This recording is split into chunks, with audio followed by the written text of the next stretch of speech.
ఎందాకైనా కొట్లాడడానికి మేము సిద్ధం. ప్రత్యేక హోదాను మేము మర్చిపోనివ్వం. ప్రత్యేక హోదా ఆంధ్ర రాష్ట్రానికి ఊపిరి లాంటిదని మరొకసారి ఆంధ్ర రాష్ట్ర ప్రజలందరికీ మాటిస్తున్నాం. ప్రత్యేక హోదా కోసం కాంగ్రెస్ పార్టీ కొట్లాడుతూనే ఉంటుంది. Thank you.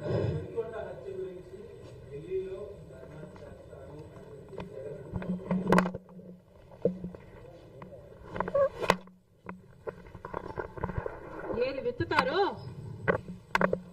అదే కోస్తారు అని అంటారు. మరి జగన్మోహన్ రెడ్డి గారు హత్య రాజకీయాలు చేశారు, గొడ్డలి రాజకీయాలు చేశారు.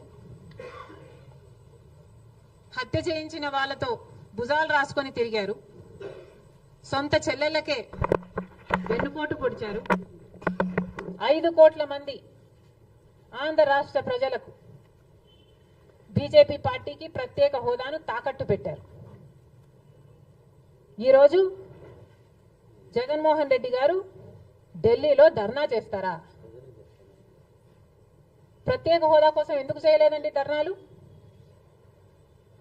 5 సంవత్సరాల మీద అధికారంలో ఉన్నారు కదా, మరి ఢిల్లీలో మీరు ప్రత్యేక హోదా కోసం ఎన్నిసార్లు ధర్నాలు చేశారు? ప్రత్యేక హోదా అసలు ఊసే లేకుండా చేశారు కదా. ప్రత్యేక హోదా గురించి మీరు ఏ రోజు పట్టించుకోలేదు. పోలవరం గురించి మీరు ఏ రోజు పట్టించుకోలేదు. రాజధాని గురించి అని చెప్పి 3 రాజధానులను కన్ఫ్యూజ్ చేశారు. ఆఖరికి కడప స్టీల్ ఫ్యాక్టరీని కూడా మీరు పట్టించుకోలేదు. విశాఖ స్టీలు మన రాష్ట్రానికే తలమానికం అయినా అమ్మేస్తామన్నా కూడా పట్టించుకోలేదు. ఈరోజు మాత్రం ఢిల్లీకి వెళ్ళి ధర్నా చేస్తారట. మీ కార్యకర్తను చంపేస్తే ఢిల్లీకి వెళ్ళి మీరు ధర్నా చేస్తున్నారే, మరి మీ సొంత చిన్నాన్నను చంపేసినప్పుడు మీరు ఢిల్లీలో ఎందుకు ధర్నా చేయలేదు న్యాయం కోసం? జగన్మోహన్ రెడ్డి గారు సమాధానం చెప్పాలి. ఒకవైపు ఇక్కడ అసెంబ్లీ జరుగుతుంది. అసెంబ్లీ జరుగుతున్న సమయంలో మీరు అసెంబ్లీలో ఉండకుండా ఉండే ధైర్యం మీకు లేక ఇలా సాకులు వెతుక్కొని మీరు ఢిల్లీ వెళ్తామంటున్నారే.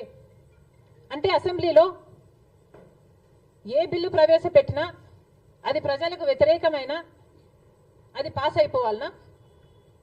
మీరు ఉన్నదే 11 మంది. కనీసం ఆ బిల్స్ మీద డిస్కషన్ మీకు అవసరం లేదా? మీరు కొట్లాడాల్సిన అవసరం లేదా? ఏం ఆలోచన చేస్తున్నారు జగన్మోహన్ రెడ్డి గారు? అసలు ఈ వెనుకొండలో జరిగిన హత్య కూడా పొలిటికల్ మర్డర్ ఇది కానే కాదు, ఇది వ్యక్తిగత మర్డర్ అని కూడా అంటున్నారు కదా. మేము ఏదో సాక్షి మీడియానో లేకపోతే టీడీపీ మీడియానో పట్టుకొని మాట్లాడటం లేదు. మా ఎంక్వైరీలు మేము చేసుకొని న్యూట్రల్ మీడియాతో లోకల్గా మేము మాట్లాడిన తర్వాత మేము వచ్చిన కన్క్లూషన్ ఏమిటి అంటే ఇది వ్యక్తిగత మర్డర్. మొన్నటి వరకు కూడా హత్య చేసిన వాళ్ళు, హత్య గురైన వాళ్ళు ఇద్దరూ వైసీపీతోనే ఉన్నారు. మరి అలాంటప్పుడు ఇది పొలిటికల్ మర్డర్ ఎలా అవుతుంది? ఈ పొలిటికల్ మర్డర్ అని మీరు చెప్పి మీరు ఢిల్లీకి వెళ్ళి ధర్నా చేస్తున్నారా? దేనికి? మీ ఉనికి కాపాడుకోవడం కోసం, మీ పార్టీ కోసం అని చెప్తున్నారు. ప్రజలు ఏం ఆలోచిస్తారు? ఈరోజు వరదలు వస్తున్నాయి మన రాష్ట్రంలో, వారిని వెళ్ళి పరామర్శించాలని మీకు అనిపించలేదు.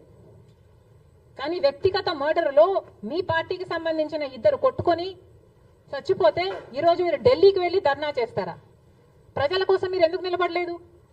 మీ పార్టీ వాళ్ళు ఓటేస్తే మీరు గెలిచారా? మీ పార్టీ వాళ్ళ కోసమే మీరు ముఖ్యమంత్రి అయ్యారా? 5 సంవత్సరాలుగా మీరు ప్రజల కోసం పనిచేయలేదు, కానీ ఈరోజు ఢిల్లీకి వెళ్ళి ధర్నా చేస్తారట. సిగ్గుండాలి కదా. కానీ ఈ విషయంలో పోలీసులను కూడా అడుగుతున్నాం.